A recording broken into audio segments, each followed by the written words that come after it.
Hello दोस्तों, कैसे हैं आप सब? होप सभी अच्छे होंगे। दोस्तों, अपने हंटर का जो था वो 2 साल लगभग पूरा हो गया है और इसकी हमने सर्विस करानी थी, तो मैंने इसकी डोर स्टेप सर्विस बुक कराई। इसकी आप रेटिंग देख लिए होंगे। 3874 किलोमीटर चली थी। तो भैया यहाँ पर टाइमली आ भी गए थे और सबसे पहले मैंने सोचा कि क्यों ना इसका स्पार्क प्लग ही देखा जाए। तो स्पार्क प्लग मैंने सबसे पहले खुलवाया और स्पार्क प्लग का जो कलर होता था, मैंने जानबूझ के इसलिए खुलवाया कि मैंने उसको देखना चाह रहा था कि उसका स्पार्क प्लग कलर कैसा है। अगर कंबस्शन और इग्निशन बहुत अच्छा होता है तो स्पार्क प्लग का जो कलर होता है वो लाइट ब्राउन कलर का होता है। तो भैया ये ओपन कर रहे थे और ये ओपन हो गया था और इसका जो कलर मैंने देखा तो ये लाइट ब्राउन ही था। तो ये भैया ने बताया कि ये काफ़ी आप भी देख सकते हैं, कलर ठीक ठाक है। तो इसको जो भैया इसको रेगमाल उनके पास रहता है जो रबिंग पेपर से उन्होंने पूरा साफ़ कर लिया था और फिर जो इसको लगा कर जैसा निकला था वैसा लगा दिया था। और भैया ये बता रहे थे कि स्पार्क प्लग को हमेशा हमें 20,000 किलोमीटर पे हमें चेंज कर लेना चाहिए, जिससे कि हमें कभी भी इन फ्यूचर में कभी वो प्लग ख़राब होने की समस्या ना रहे। और बाइक तो ज़्यादा चली ही नहीं है, 4,000 किलोमीटर के आसपास चली है, तो इसमें चेंज करने का कोई काम करना ही नहीं है। तो मैंने वैसे ही लगवा दिया था उसको, तो कोई दिक्कत नहीं थी। और मैंने इसके बाद जो है मैंने इनसे कहा भैया से कि इस पॉकेट कवर इसका ज़रूर साफ़ कर लें। तो इस पॉकेट कवर मैंने इसको खुलवा लिया था, तो आप वीडियो में आगे देखेंगे। तो इस पॉकेट कवर में मैंने इसलिए खुलवाया कि इसमें बहुत ज़्यादा डस्टिंग पकड़ता है और चेन जब ओपन रहती है तो काफ़ी उसमें डस्ट आता है और वो जो हम लुब्रिकेशन करते हैं उससे चेन भी जो है उसके छोटे छोटे पार्ट जो हैं वो निकलते रहते हैं हल्का हल्का। तो डस्ट पकड़ता रहने लगा, इसके कारण जो है वो काफ़ी गंदा हो गया था। तो मैंने काफ़ी उसको ओपन करा लिया था और मैं इसको एक बार डीजल वॉश भी करना चाह रहा था। तो मैंने अभी डीजल वॉश तो नहीं किया है, लेकिन एक बार मैं डीजल वॉश करके भी आपको एक वीडियो बना के दिखाऊंगा कि किस तरीके से चेन को पूरा डीजल वॉश कर सकते हैं। मेरे पास क्लीनर तो है साफ़ करने वाला, लेकिन वो बहुत अच्छा काम नहीं करता, जिससे कि जो माइन्यूट पार्टिकल्स जो उसके सारे जॉइंट्स में फंसे होते हैं। देखिए इसमें कितना गंदा था, गंदगी काफ़ी थी इसमें। तो माइन्यूट जो पार्टिकल होते हैं वो काफ़ी निकलते नहीं, लेकिन डीजल्स मुझे लगता है काफ़ी वो अच्छी तरीके से साफ़ हो जाएंगे। मैंने कभी डीजल वॉश किया नहीं है, लेकिन मैं चाहता हूँ कि एक बार डीजल वॉश किया जाए। तो इस तरीके से उसको मैंने ओपन करवा लिया था और मैंने लास्ट टाइम भी ओपन करवाया था और जब भी सर्विस कराता हूँ तो ये ज़रूर करवा लेता हूँ मैं दोस्तों।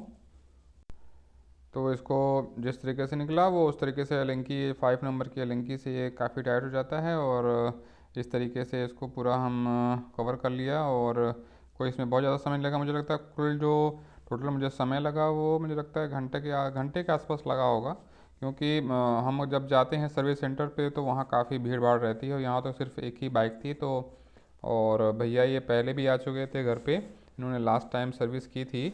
तो इन्हें काफ़ी एक्सपीरियंस है और काफ़ी चीज़ें ये जान भी रहे थे कि क्या करना है क्या नहीं करना है। और इंजन ऑयल चेंज नहीं होना था, सिर्फ टॉपअप होना था।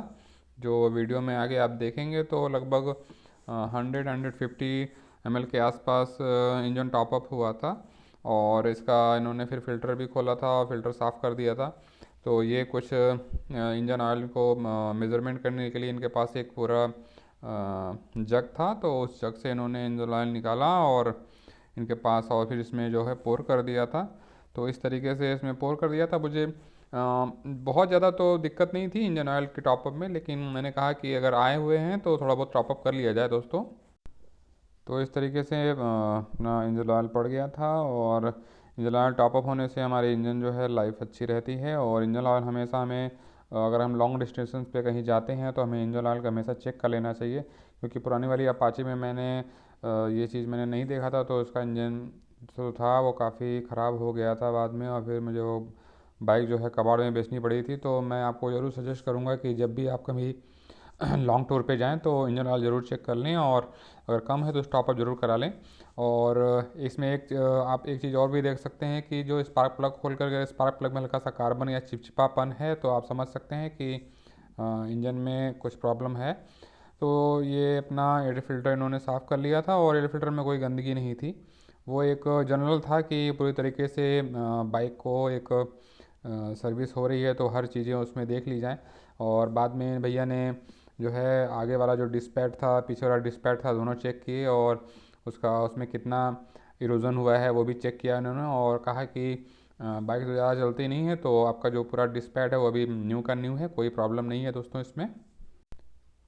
तो इस तरीके से कुछ जो है वो पूरा जो एयर फिल्टर का असेंबली था वो ओपन करके पूरा भैया साफ़ कर रहे थे। और इसमें टोटल जो खर्चा पड़ा दोस्तों वो लगभग मुझे 815 रुपीज़ का पड़ा था। और इसमें मुझे लगता है कि 600 के आसपास या 650 के आसपास में लेबर चार्ज था।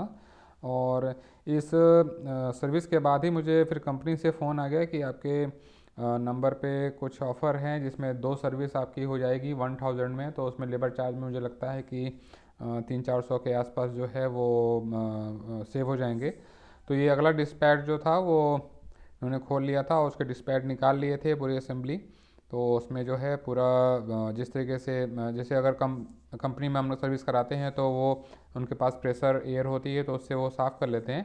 लेकिन यहाँ पर जो था उन्होंने पूरा असेंबली खोल लिया था और उसे कैलिपर वगैरह पूरे चेक किए, और इस तरीके से उन्होंने फिर जो है उसको रबिंग पेपर्स लगा करके उसको साफ़ करके और दोबारा जो है इसका डिस्क पैड जो है वो लगा दिया दोस्तों। तो डिस्क पैड जो है भैया ने लगा दिए थे और उसकी क्लिप होती हैं वो लगा दी थी। और ये आप कभी भी ये काम कराएं तो हमेशा ध्यान रखें कि अगर पूरी असेंबली निकली हुई है तो कोई आपका जो ब्रेक लीवर कोई ना दबाए एक्सीडेंटली, अगर ये दबता है तो पूरा आपको सिस्टम पूरा खोल के पूरी ब्लीडिंग करनी पड़ती है। ब्लीडिंग का मतलब ये है कि जितना भी उसमें आपका ब्रेक ऑयल होगा वो पूरा निकालना पड़ेगा। ये 2 नट से पूरी असेंबली चिपकी होती है डिस्क पे, फ्रंट डिस्क पे। तो इसको ओपन करके पूरा और निकाल लिया गया था और इसको फिर दोबारा लगा दिया गया है। ये बहुत कोई रॉकेट साइंस नहीं होता, इसमें आप घर पे भी कर सकते हैं, लेकिन बस यही सावधानी आप पड़ना पड़ेगा कि आपका कोई जो है वो ब्रेक लीवर ना दबाए। तो उसी तरीके से ये पीछे वाले जो पैड्स थे भैया ने इसको भी रब किया। और रबिंग करने से ऐसा होता है कि जो हमारा जो पूरा फ्रिक्शन मिलता है हमारा अपनी डिस्क में और डिस्क पैड में, तो ब्रेकिंग काफ़ी अच्छी हो जाती है। तो ये बहुत ज़रूरी होता है कि डिस्क को आप हर सर्विस में चेक करा लें। अगर मार्जिन से ज़्यादा, मार्जिन से अगर के आसपास भी पहुंच गया है तो उसको तुरंत चेंज कर लें, क्योंकि अगर नहीं चेंज कराएंगे तो फिर वो जो स्टील है वो स्टील से कांटेक्ट में आएगा और वो ख़राब कर देगा। तो बाइक की सर्विस लगभग पूरी हो चुकी थी और इसमें कोई खास काम बचा नहीं था। तो जहाँ जहाँ लुब्रिकेशन की ज़रूरत है वो अपने पास जो है लुब्रिकेशन और ले आए थे। तो ऑयल वो डब्बा डाल रहे थे हर जगह। तो उन्होंने कहा कि चेयर में लुब्रिकेशन की कोई बहुत खास ज़रूरत है नहीं, तो उसमें डालने की ज़रूरत भी नहीं है। तो मैंने ला के दिया भी था जो मैं लुब्रिकेंट यूज़ करता हूँ। उन्होंने कहा कि कोई ज़रूरत नहीं है, तो मैंने कहा ठीक है कोई नहीं। तो जहाँ जहाँ उनकी ज़रूरत पड़ी थी वहाँ वहाँ उन्होंने डाल दिया था। तो 2 स्टेप सर्विस रॉयल एनफील्ड की तरफ से मुझे काफ़ी अच्छी लगी। और आपका कोई एक्सपीरियंस हो तो मुझे ज़रूर शेयर करें कमेंट बॉक्स में। तो कुछ इस तरीके का 2 स्टेप सर्विस रहा। एक छोटी सी वीडियो आपको इन्फॉर्मेटिव ज़रूर लगी होगी। अगर वीडियो अच्छी लगी होगी तो लाइक शेयर कमेंट करना ना भूलें, और चैनल पे नए हैं दोस्तों तो सब्सक्राइब करना ना भूलें। मैं अपने सभी दोस्तों से कहूँगा कि सब्सक्राइब ज़रूर करें चैनल को, क्योंकि ऐसी वीडियो मैं ले आता रहता हूँ। तो दोस्तों यह था कुछ ऐसा वीडियो। अब नए मिलते हैं नए वीडियो में, तब तक खुश रहिए, मस्त रहिए। Thank you.